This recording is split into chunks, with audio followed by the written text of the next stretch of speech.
কি হতে চলেছে। ভেবে দেখুন, আপনারা ডুমুরজলা স্টেডিয়াম একদিন আসলেন, এসে হঠাৎ দেখলেন সবকটা গেট বন্ধ হয়ে গেছে এবং আপনাকে একটা কিয়স্ক থেকে টিকিট কেটে সেই ডুমুরজলার মাঠের মধ্যে ঢুকতে হচ্ছে।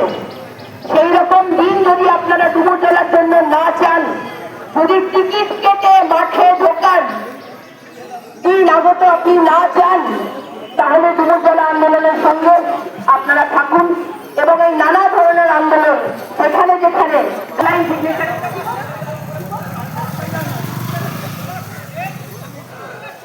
প্রায় 500 মানুষে অফলাইন সিগনেচার ক্যাম্পেইনে পার্টিসিপেট করেছেন, মানে 500 খুব ক্লিয়ারলি মানুষের জানতে। আজকে আমাদের এই ডুমুরজলা নিয়ে যে অভিযান, সেই অভিযান আমাদের জাতি, ধর্ম, পার্টি নির্বিশেষ, এই নির্বিশেষে যে জাতি, ধর্ম, পার্টি সমস্ত নির্বিশেষে সবাই একসাথে হয়েছেন। সেটা কংগ্রেস, সিপিএম, বিজেপি সবাই একসাথে এসেছেন শুধুমাত্র আমাদের ডুমুরজলা স্টেডিয়ামকে বাঁচাতে, আমাদের ডুমুরজলা স্টেডিয়ামকে আমাদের হাতে তুলে দিতে। যেরকম আগে ছিল, এখনও যেরকম আছে সেরকমই ভাবে আমরা যেহেতু এখানে জাতি ধর্ম নির্বিশেষে আমরা সবাই এসে উপস্থিত হয়েছি, তো এই জিনিসটা সব জায়গায় হয় না। এই জিনিসটা হওয়া উচিত। যখন আমরা পরিবেশ বাঁচাতে চাই তখন আমাদের এই জিনিসটা হওয়া উচিত। সমস্ত কিছুর ঊর্ধ্বে গিয়ে সমাজের জন্য আমাদের লড়া উচিত। আপনারা যদি ভেতরে গিয়ে দেখেন, সেখানে অলরেডি একটা বাউন্ডারি লাগানো হয়ে গেছে এবং মানুষের সেই বাউন্ডারির ভেতরে ঢুকতে পারবে না যদি সে ক্রিকেটের ক্রিকেটার না হয়।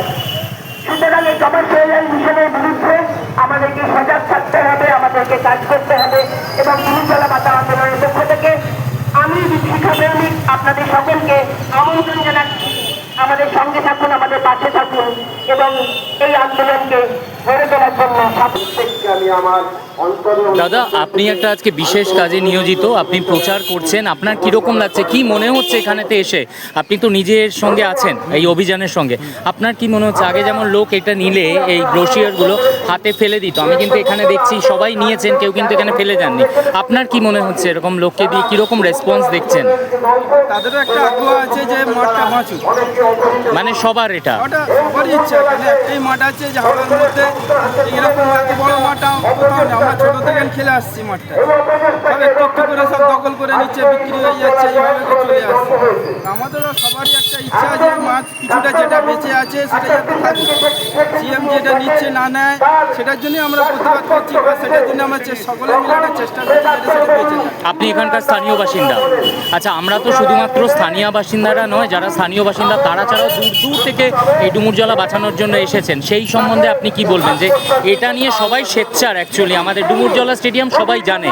আপনি যদি কিছু বলেন যে আপনার নিজের ব্যক্তিগতভাবে শুধু স্থানীয় বাসিন্দা হিসেবে না, যদি আপনি স্থানীয় বাসিন্দা না হতেন তাহলেও কি আপনি এই জায়গায় দাঁড়াতেন এরকমভাবে, এরকম ওপেন ফোরামেতে? খেলার জন্য এরকম একটা মাঠ সকলের জন্যই দরকার। আমরা শহর এলাকায় এখন সমস্ত জায়গায় খালি জমি কিছুই নেই, খালি বিল্ডিং কারখানায় হয়ে যাচ্ছে। খেলার জন্য আমাদের ছেলেপুলেরা তারা কোথায় খেলবে? তাদের খেলার জন্য তো একটা জায়গা দরকার।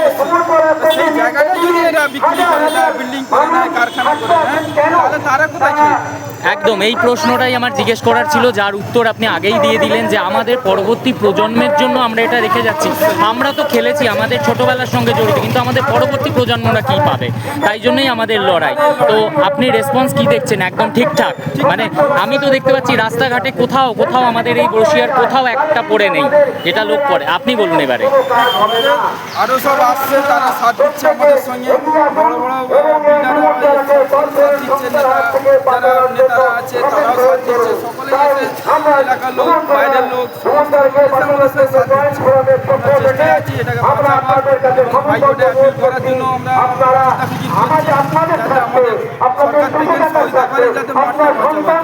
আমরা অনেকটা ক্ষেত্রে তাহলে সফল এটার জন্য এখনো পর্যন্ত। আপনার নামটা বলবেন আর কোথায় থাকেন বলবেন। মিরাজ আলী মল্লিক, ফার্স্ট বাইলেনে থাকি। ধন্যবাদ দাদা।